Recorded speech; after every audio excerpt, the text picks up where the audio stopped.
ಎಲ್ಲ ತಂತ್ರಜ್ಞಾನ ಮುಂದುವರೆದಕ್ಕೆ ಅಂತ ರಾಸಾಯನಿಕ ಗೊಬ್ಬರ ಹಾಕಂತೆ ನಮ್ಮ ಬೆಳೆ ಎಲ್ಲ ನಾಶ, ಮಣ್ಣಿನ ಫಲವತ್ತತೆ ಕಳ್ಕೊಂಬೈತಿ.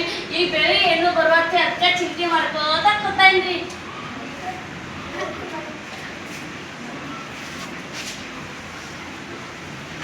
ಪಿಜ್ಜಾ ಬರ್ಗರ್ ಜಂಕ್ ಫುಡ್ ಎಲ್ಲ ಬೇಕಲ್ಲ. ಏನ್ ಪಿಜ್ಜಾ ಬರ್ಗರ್ ಜಂಕ್ ಫುಡ್ ಅನ್ಕೋತ ಕೂತಿ ಇಷ್ಟ ದಿನ ರೊಕ್ಕ ಹಾಕಿ ಸಾಕ ಹೋಗೈತಿ. ಇಷ್ಟ ದಿನ ಜಂಕ್ ಫುಡ್ ತಂದು ಕೊಟ್ಟು ನನಗೆ ಸಾಕ ಹೋಗೈತಿ.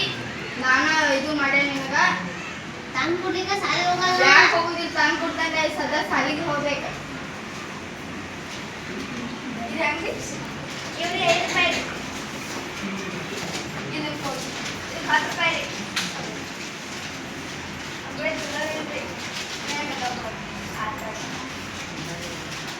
ಇದು ತಗೋ ಹೋಗಿ ಸಾಲಿ.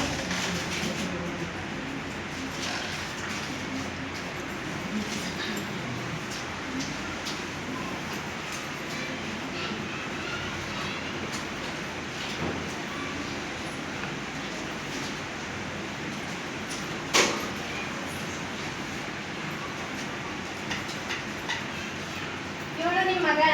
ಹೌದ್ರಿ. ನೀವ್ ಯಾರಿ? ನನ್ನ ಬಗ್ಗೆ ನಾನೇ ಪರಿಚಯಿಸಿಕೊಳ್ಳುವುದಿಲ್ಲ, ನನ್ನ ಬಗ್ಗೆ ಅವ್ರು ಪರಿಚಯಿಸ್ತಾರೆ.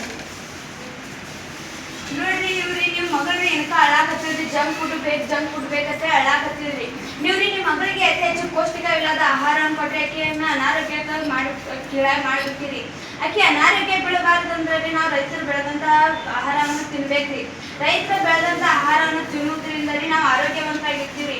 ಆ ರೈತರು ಬೆಳೆದಂತ ಬೆಳೆಯನ್ನು ತಿನ್ನೋದ್ರಿಂದ ನಮಗೆ ಏನಾಗೈತೆ ಅನ್ನೋದ್ರಿ ವಿಜ್ಞಾನಿ ಹೇಳ್ಕೊಡ್ತಾರೆ. ಅವರು ಯಾರು ಗೊತ್ತಾ? ರೈತರು. ಅವ್ರ ಬಗ್ಗೆ ಗೊತ್ತಾ? ಗೊತ್ತಿಲ್ಲ. ಅವ್ರ ಬಗ್ಗೆ ನಾನು ತಿಳಿಸ್ಕೊಡ್ತೀನಿ. ನೋಡ್ರಿ ಇಲ್ಲಿ ಬನ್ನಿ. ಏನಾಯ್ತು ಸಾಹೇಬ್ರೆ? ಸ್ವಲ್ಪ ನಿಲ್ತೀರಾ? ಹಾ ರೀ. ನಾನು ನಿಮ್ಗೆ ಒಂದು ಪರಿಹಾರವನ್ನು ಹೇಳ್ತೀನಿ, ಕೇಳ್ತೀರಾ? ನಿಮ್ಮ ಮಗಳು ಆರೋಗ್ಯ ತಪ್ಪಲು ಜಂಕ್ ಫುಡ್ಡೇ ಕಾರಣ. ಏಕೆಂದರೆ ಜಂಕ್ ಫುಡ್ನಲ್ಲಿ ಯಾವುದೇ ರೀತಿಯ ವಿಟಮಿನ್ಗಳಿಲ್ಲ, ಪೌಷ್ಟಿಕಾಂಶಗಳಿಲ್ಲ ಮತ್ತು ಯಾವುದೇ ಅಂಶಗಳು ಆ ಆಹಾರದಲ್ಲಿ ಇಲ್ಲ. ಕೇವಲ ಕೆಮಿಕಲ್ಗಳು ಮಾತ್ರ ಇವೆ. ಮತ್ತು ನಿಮ್ಮ ಮಗಳು ಆರೋಗ್ಯವಂತರಾಗಲು ರೈತರು ಸಾಕಷ್ಟು ಭೂಮಿ ತಾಯಿಯನ್ನು ನಂಬಿಕೊಂಡು ಹಗಲು ರಾತ್ರಿ ಎನ್ನದೇ ಬೆವರು ಸುರಿಸಿ ಸಾಕಷ್ಟು ದಿವಸ ಧಾನ್ಯಗಳನ್ನು ಬೆಳೆದಿರುತ್ತಾರೆ. ಆ ದಿವಸ ಧಾನ್ಯಗಳನ್ನು ಮಾರಾಟಕ್ಕೆ ತಂದಾಗ ಅವುಗಳನ್ನು ನೀವು ಜನರು ಯಾರೂ ತೆಗೆದುಕೊಂಡು ಹೋಗೋದಿಲ್ಲ ಎಂದರೆ ಆ ದಿವಸ ಧಾನ್ಯಗಳು ಅವರ ಮನೆಯಲ್ಲೇ ನಾಶವಾಗಿ ಹೋಗುತ್ತವೆ. ಆ ನಾಶವನ್ನು ಕಂಡು ರೈತರು ಬೇಸರವಾಗಿ ಕುಳಿತುಕೊಳ್ಳುತ್ತಾರೆ. ಆ ಬೇಸರವನ್ನು ನೀವು ಕಂಡು ಸ್ವಲ್ಪ ದಿವಸ ಧಾನ್ಯಗಳನ್ನು ಕೊಂಡುಕೊಂಡರೆ ಆ ರೈತರ ಬೇಸರ ಹೋಗುತ್ತದೆ, ಹಾಗೆ ನಿಮ್ಮ ಮಗಳು ಆರೋಗ್ಯವಂತಳಾಗುತ್ತಾಳೆ. ನೀವು ಹೇಳಿದಂತ ರೈತರ ಮನೆಗೆ ಹೋಗಿ ನನ್ನ ಮಗಳಿಗೆ ಬೇಕಾದ ರೈತರು ಬೆಳೆದಂತ ಭತ್ತ, ಜೋಳ, ರಾಗಿ, ಶೇಂಗಾಗಳಂತ ತಿನ್ನಿಸ್ತೇನೆ. ಆರೋಗ್ಯವಂತ ಆದ್ರೆ ಬಂದು ನಾನು ನಿಮ್ಮ ಮುಂದೆ ಇದನ್ನು ಹೇಳುವುದನ್ನು ಬಿಟ್ಟು ರೈತರ ಮನೆಗೆ ಹೋಗಿ ದಿವಸ ಧಾನ್ಯಗಳನ್ನು ತೆಗೆದುಕೊಂಡು ಬನ್ನಿ.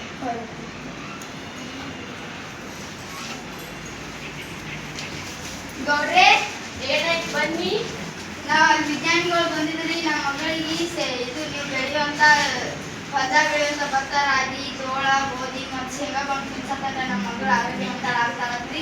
ನಿಮ್ಮ ಹಂತಲ್ಲಿ ಇದ್ದಿರೋ ಒಂದು ದವಸ ಧಾನ್ಯಗಳನ್ನ ಕೊಡ್ತೀರಿ ಗೌಡ್ರೆ. ಏನ್ ದಿನ ಬರಲ್ಲ ಅವ್ರ ಪ್ಯಾಟೆನವ್ರು? ಯಾಕೆ ಬಂದಿದ್ ನೀವ? ನಮ್ಮ ಮಗಳು ಯಾರ ಇಲ್ಲ ಅದಕ್ಕೆ ನಿಮ್ಮ ಹಂತಲ್ಲಿ ತಗೊಂಡು ಕೇಳಕ್ಕೆ ಹಾಕಿ ಅದಕ್ಕೆ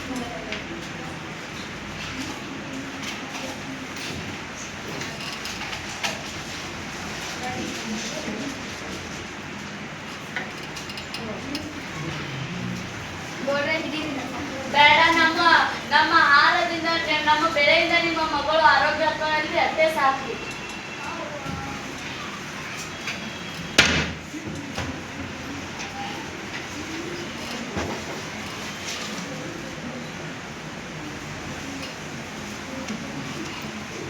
ಇದೊಂಥರ ರುಚಿಕರವಾಗಿದೆ. ಯಾಕೆ ಪಿಜ್ಜಾ ಬರ್ಗರ್ ಅಂತ ಅನ್ಕೊಡ್ಲೇನ್? ಬೇಡ ಬೇಡ, ನನಗೆ ಇದು ಚಲೋ ಐತಿ.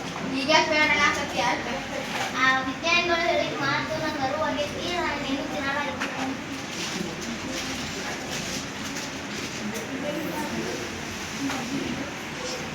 ನಿಮಗೆಲ್ಲರಿಗೂ ಗೊತ್ತಾದ್ರಿ ರೈತರ ಸಂತ ಏನನ್ನೋದು ನಿಮಗೆ ಈಗ ಎಲ್ಲರಿಗೂ ಗೊತ್ತಾಗೈತ್ರಿ. ನಾವು ಅತಿ ಹೆಚ್ಚು ರೈತರು ಬೆಳೆದಂತ ಆಹಾರವನ್ನು ಸೇವಿಸಲು ಪ್ರಯತ್ನ ಪಡೋಣ್ರಿ. ನಾವ್ರಿ ರೈತರು ಬೆಳೆದಂತ ಆಹಾರವನ್ನು ತಿನ್ನೋದ್ರಿಂದ ಸಿಟಿಯಾಗಿರ್ತಕ್ಕಂತಹ ಜನರೆಲ್ಲರೂ ಆರೋಗ್ಯವಂತರಾಗಿರ್ತಾರೆ. ಅವ್ರು ಆರೋಗ್ಯವಂತರಾಗಿದ್ರೆ ಅವ್ರ ಕೆಲ್ಸಕ್ಕೂ ಉಪಯೋಗ ಆಗೈತಿ, ರೈತನ ಬಾಳು ಬಂಗಾರವಾಗಿರ್ತೈತ್ರಿ. ನಾವು ಅತಿ ಹೆಚ್ಚು ರೈತ ಬೆಳೆದಂತ ಆಹಾರವನ್ನು ತಿನ್ನಾಕ ಪ್ರಯತ್ನ ಪಡೋಣ್ರಿ. ಧನ್ಯವಾದಗಳು.